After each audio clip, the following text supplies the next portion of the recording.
Hello guys, welcome back on my YouTube channel. और आज अपन discuss करेंगे खास तौर से देखो CSIR नेट की जो भी स्टूडेंट्स प्रिपरेशन कर रहे हैं उन सभी स्टूडेंट्स के लिए आज अपन डिस्कस करने आए हैं। और ख़ास तौर से देखो अब अपन देखें अक्टूबर जो है वो लास्ट चल रहा है और आपकी जो एग्ज़ाम है अपन जो टारगेट है आपका वो कौन सा है, दिसंबर 2023 का आप लोगों ने टारगेट ले रखा है। उसी के रिगार्डिंग अपन बात करेंगे, जैसे कि मैंने लिखा भी है और आप लोगों ने थंबनेल पे देखा भी होगा कि कौन सी यूनिट पर ज़्यादा फोकस करें। ठीक है ना, सबसे इम्पोर्टेंट है लास्ट के आपको जैसे नवंबर और दिसंबर अप्रोक्स आपके पास जो टाइम है वो कितना है, केवल 2 मंथ आपके पास में रिमेनिंग है। 2 मंथ में कौन से यूनिट्स आप ज़्यादा प्रिपेयर करें, कौन से यूनिट को तैयार रखें और कौन से यूनिट्स के ज़्यादा MCQ आपको सॉल्व करने हैं, ताकि आपको जो है वो कहीं ना कहीं सिलेक्शन के नियरेस्ट लाए और कहीं ना कहीं आपको अच्छे रैंक से JRF मिल सके। उसके रिगार्डिंग आज अपन बात करने वाले हैं। लास्ट तक वीडियो को जरूर देखते रहिए ताकि आपके कहीं काम का वीडियो होगा तो अपने साथ वाले फ्रेंड्स तक जरूर शेयर कीजिए ताकि सभी स्टूडेंट्स को बेनिफिट हो सके। तो यहाँ पर अपन देखते हैं, जैसे आप लोगों को सबसे पहले तो पता होगा काफ़ी स्टूडेंट्स ऐसे भी हैं जो इस फील्ड में नए हैं। ठीक है, तो उनके लिए मैं आपको बता दूँ, सबसे पहले CSIR नेट दिसंबर 2023 के फॉर्म अभी निकलने बाकी है। काफ़ी स्टूडेंट इसी कन्फ्यूज़न में अभी भी चल रहे हैं कि जो UGC का फॉर्म निकला हुआ है, UGC नेट का, तो उसमें खासतौर से आर्ट्स के जितने भी सब्जेक्ट है उसको इंक्लूड किया गया है। तो अपने वाले जो भी स्टूडेंट्स हो, आप लोग खासतौर से साइंस स्ट्रीम से आप लोग बिलोंग करते हैं, तो UGC नेट में फॉर्म अप्लाई करने के लिए आप लोग अपनी सब्जेक्ट ढूंढने की आवश्यकता नहीं है। वो सब्जेक्ट जो UGC नेट है वो ओनली फॉर आर्ट्स सब्जेक्ट्स के लिए होता है।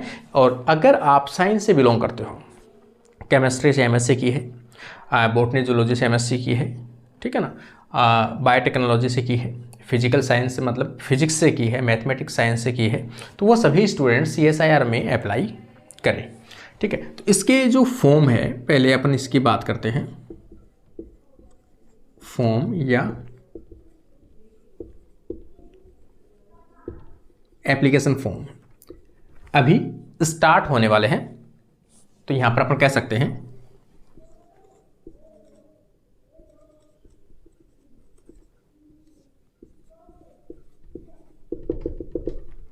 Coming soon.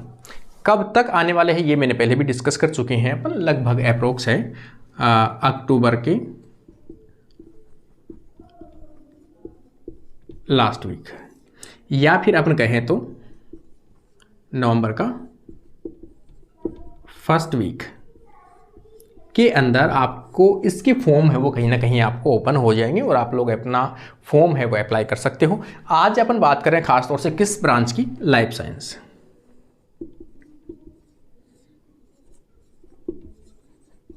Life science.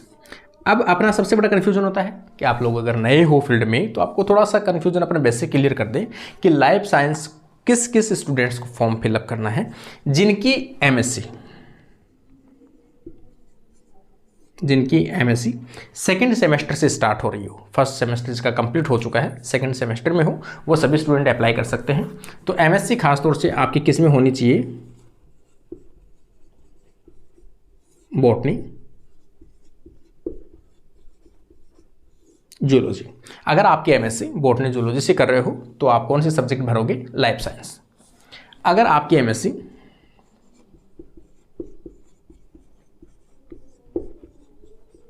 Biotechnology है तो भी कौन सी भरोगे, लाइफ साइंस। अगर आपकी MSc माइक्रोबायोलॉजी है तो भी कौन सी सब्जेक्ट में आप फॉर्म फिलअप करोगे, लाइफ साइंस में। अगर आपकी बायोकेमिस्ट्री है, अगर आपकी MSc बायोकेमिस्ट्री में है तो भी आप कौन सा फॉर्म फिलअप करोगे, लाइफ साइंस ब्रांच लोगे। इसके अलावा अगर अपन देखें, कोई भी आप ले लो, जेनेटिक्स ले लो, लाइफ साइंस ले लो, प्लांट फिजियोलॉजी, इनसे रिगार्डिंग मतलब अपन कहें कहीं ना कहीं बायोलॉजी से रिलेटेड कोई भी आपकी ब्रांच हो, अगर उन ब्रांच से आप बिलोंग करते हो, आपने MSc कर रखी है या कर रहे हो, वो सभी कैंडिडेट अपने CSIR नेट के अंदर कौन सी सब्जेक्ट को चूज़ करोगे, आप लोग लाइफ साइंस को आपको चूज करना है। अब आगे अपन बढ़ते हैं। लाइफ साइंस में आपके टाइम कितना बचा हुआ है, रिमेनिंग मंथ आपके पास 2 मंथ है। यूनिट कितनी चलती है, तो यहाँ पर लाइफ साइंस सिलेबस, सिलेबस में कितनी यूनिट मेंशन की गई है, तो आपको पता है यहाँ पर 13 यूनिट्स है। कितनी यूनिट है, 13 यूनिट।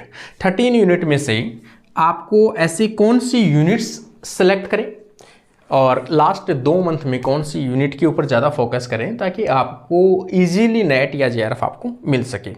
कितनी यूनिट, तो देखो अप्रोक्स यूनिट तो मैं आपको बता देता हूँ, कम से कम आपको यूनिट होनी चाहिए 8 से 10 यूनिट आपकी कंप्लीटेड, ये कंप्लीटेड होनी चाहिए 8 से 10 यूनिट के आसपास। इसमें कंप्लीट का मतलब अपन क्या समझ रहे हैं यहाँ पर, एक तो थ्योरी के साथ साथ आपके बेस्ट एमसीक्यू,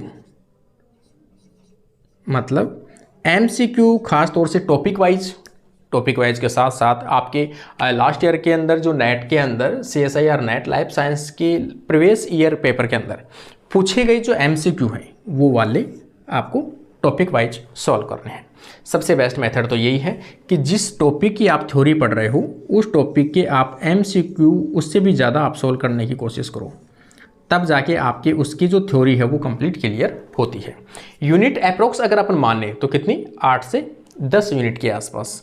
यहाँ पर अपन देखें जैसे कौन से यूनिट में से सबसे ज़्यादा आप स्कोर कर सकते हो, थोड़ी इजी रहे, और दूसरी आप उनके ऊपर फोकस करके उनके एमसीक्यू सोल्व करके आपको इजीली नेट या जेआरएफ आप ले सको। यहाँ पे सबसे बेसिक यूनिट तो देखो आपको पढ़नी पड़ेगी। हाँ, हालांकि हो सकता है कुछ स्टूडेंट ने अगर वो छोड़ रखी है वो अलग बात है, लेकिन जो स्टूडेंट पहले से प्रिपेयर्ड हैं और लास्ट ईयर में कोई नंबर से रहे हो, ऐसी वाली कंडीशन अगर किसी की है तो सबसे पहले जो यूनिट फर्स्ट है बायोमोलिक्यूल्स एंड देयर रेलिवेंट्स, ठीक है, बायोमोलिक्यूल्स एंड देयर रेलिवेंट्स, ये फर्स्ट यूनिट है वो आपकी कंपलसरी है, ये आप अच्छे से पढ़ के जाओ। अगर आपने ये पढ़ा है, इसके एमसीक्यू सोल्व किए हैं, तो आगे वाले यूनिट में काफ़ी आपको बेनिफिट मिल जाएंगे। First unit.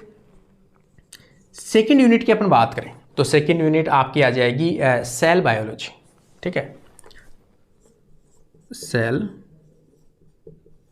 बायोलॉजी, ठीक है, सेलुलर ऑर्गेनाइजेशन ये कह सकते हो आप, सेल बायो कह सकते हो। यूनिट का नाम मैं शॉर्ट में बता रहा हूँ, biomolecules and their elements, cellular system कह सकते हो, और यहाँ पर सेल बायोलॉजी कह सकते हो। आगे फंडामेंटल प्रोसेस कह सकते हो, मॉलिक्यूलर बायोलॉजी कह सकते हो।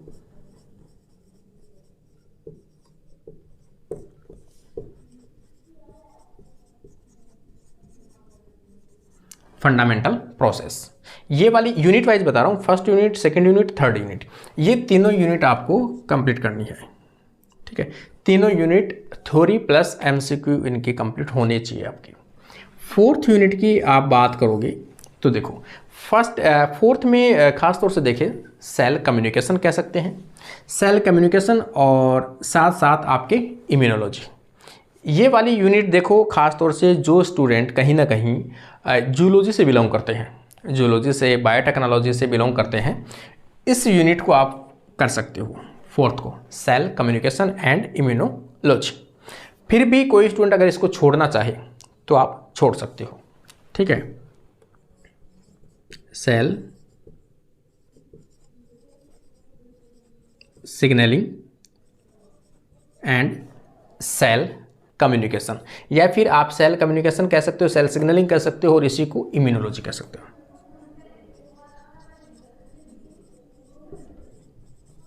इम्यूनोलॉजी, इस यूनिट को आप कर सकते हो, खास तौर से वो कैंडिडेट जिनको जूलॉजी में एमएससी की है या फिर बायोटेक्नोलॉजी में पेपर चलता है इसका अलग से सेपरेट, तो वो भी कर सकते हैं। फिफ्थ यूनिट में अपन बात करें, देखो फिफ्थ यूनिट आपकी कहीं ना कहीं है डेवलपमेंट,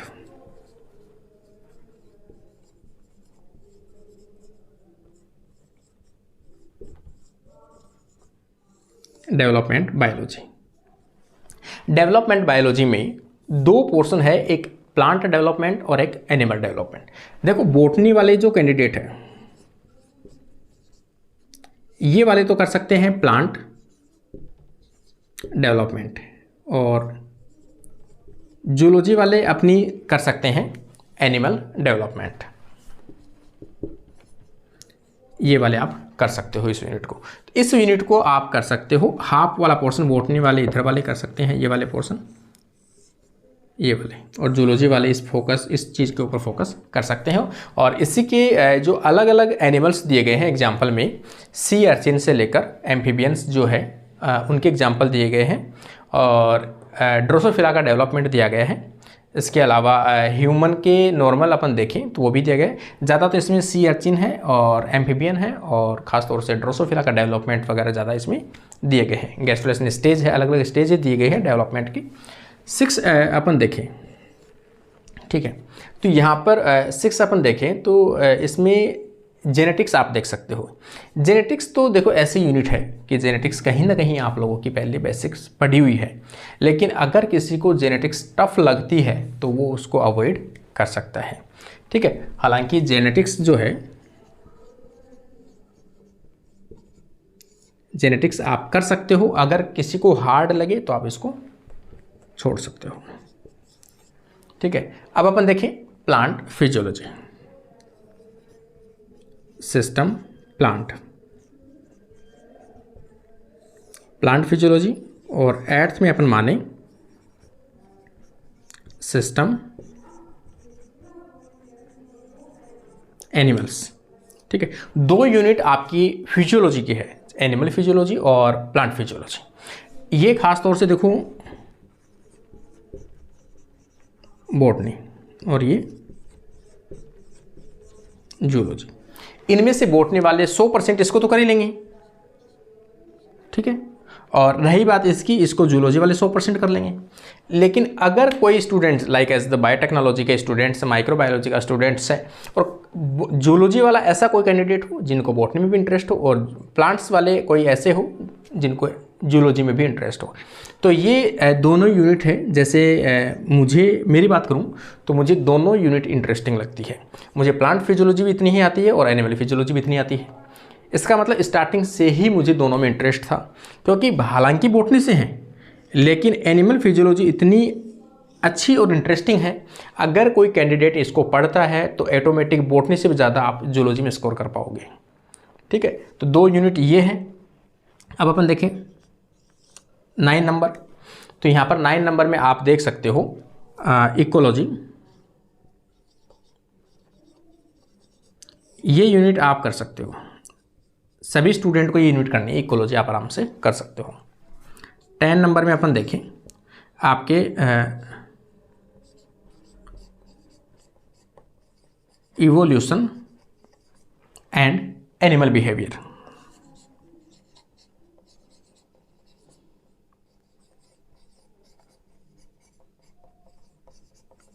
एनिमल बिहेवियर, ये यूनिट भी एक ऐसी है कि आप लोग इसे परफॉर्म कर सकते हो। इसका मतलब देखो बेसिक यूनिट में अब आपको बताता हूँ। चलो एक और लिख देता हूँ अभी तो। 11 नंबर, यहाँ पर कोई एक यूनिट शायद इसमें छुट्टी है कहीं ना कहीं, ठीक है। एक बार आगे देखते हैं अपन। एक यूनिट आपकी आती है खास तौर से एप्लाइड बायोलॉजी।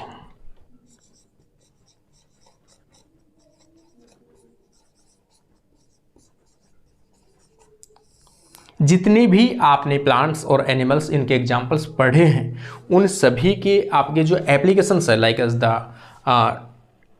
ये जो अपन मॉडिफाइड करते हैं, खासतौर से प्लांट्स के अंदर अपन देखें जेनेटिकली मॉडिफाइड प्लांट्स, और एनिमल्स में देखें तो जेनेटिकली मॉडिफाइड एनिमल्स, ठीक है। ट्रांसजेनिक प्लांट्स और ट्रांसजेनिक एनिमल्स, ये सभी चीज़ें इसमें आ जाएगी।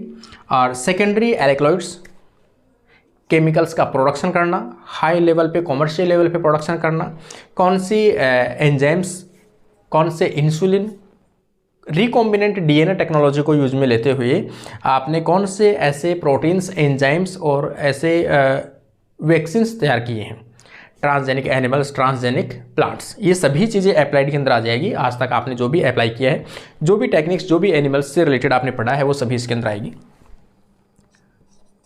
एक इसमें मेथोडोलॉजी आ जाती है लास्ट में,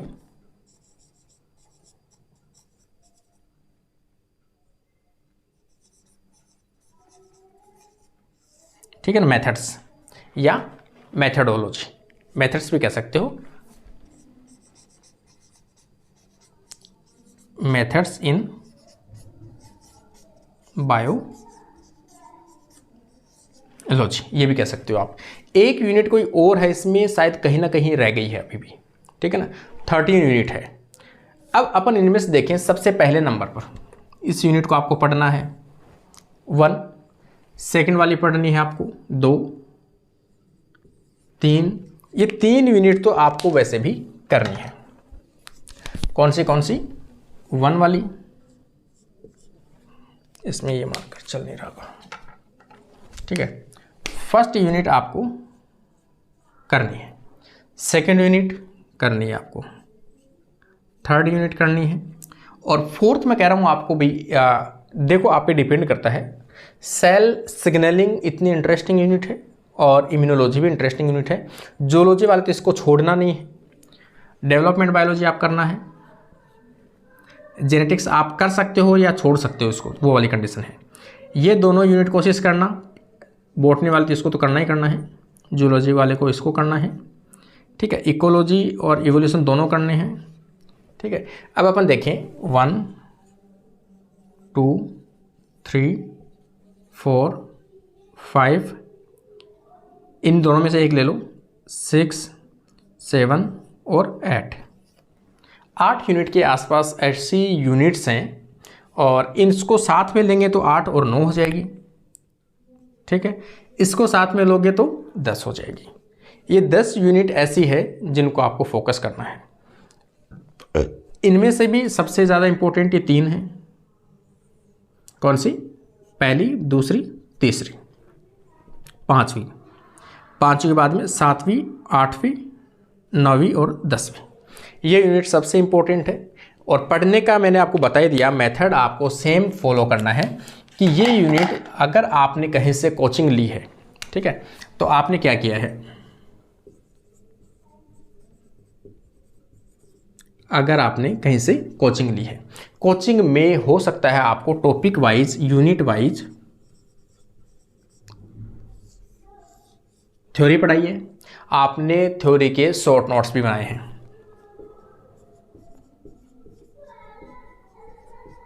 क्या बनाए हैं?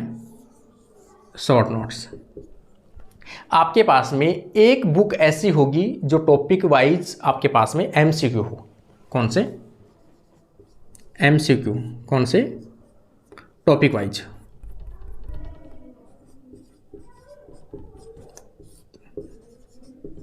टॉपिक्स वाइज, ठीक है।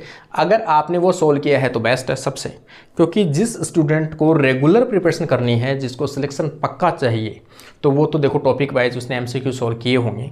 लेकिन फिर भी अभी 2 महीने की अगर कंडीशन आपके पास में है, तो आपके पास में ऐसी एमसीक्यू बुक होनी चाहिए जो प्रीवियस ईयर ऑफ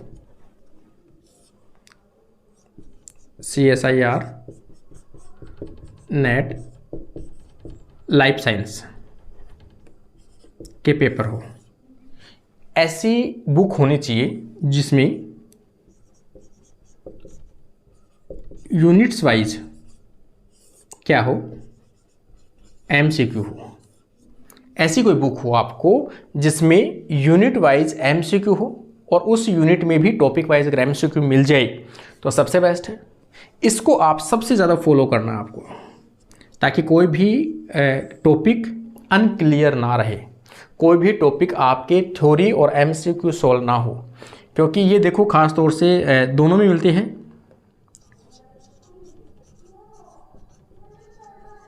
पाथफाइंडर, इसके साथ आईफास जोधपुर, दोनों में ये वाली कंडीशन है, ठीक है ना। प्रीवियस ईयर सॉल्व पेपर ले सकते हो, और जिसमें यूनिट वाइज एमसीक्यू हो वो देखकर आप अच्छे से ले सकते हो। ऑनलाइन वगैरह भी अवेलेबल आपको होंगे, तो वहाँ से भी आप इसको परचेज कर सकते हो। ये छोटी छोटी चीज़ें हैं जिनके ऊपर फोकस करना है आप लोगों को। और इस बार आपको नेट क्लियर करना है। असिस्टेंट प्रोफेसर की वैकेंसी निकली हुई है राजस्थान के अंदर भी, अदर स्टेट में भी निकली हुई है, एमपी में भी निकली हुई है। तो सभी स्टूडेंट्स अपने नेट के ऊपर फोकस कीजिए ताकि 2 महीने के अंदर आप नेट क्वालिफाई हो और इंटरव्यू आने से पहले, आपके असिस्टेंट प्रोफेसर के इंटरव्यू होने से पहले तक आपकी नेट है वो क्वालिफाइड होनी चाहिए। देन आपको उसमें मतलब शामिल किया जा सकता है, ये अपन कह सकते हैं। तो यहाँ पर यही है, आप फिलहाल 2 महीने के लिए आप पहले इसके ऊपर फोकस कर लीजिए ताकि आपकी नेट है वो इजीली क्वालिफाई हो सके। और ये इन्फॉर्मेशन आप लोगों को कैसी लगती है तो वीडियो को कमेंट करके ज़रूर आप अपनी जो भी कंडीशन है वो ज़रूर डालिए, ताकि हो सकता है उतना उनका रिप्लाई मैं कर पाऊँ। तो आज के लिए अपना वीडियो यहीं कंप्लीट होता है। Thank you friends.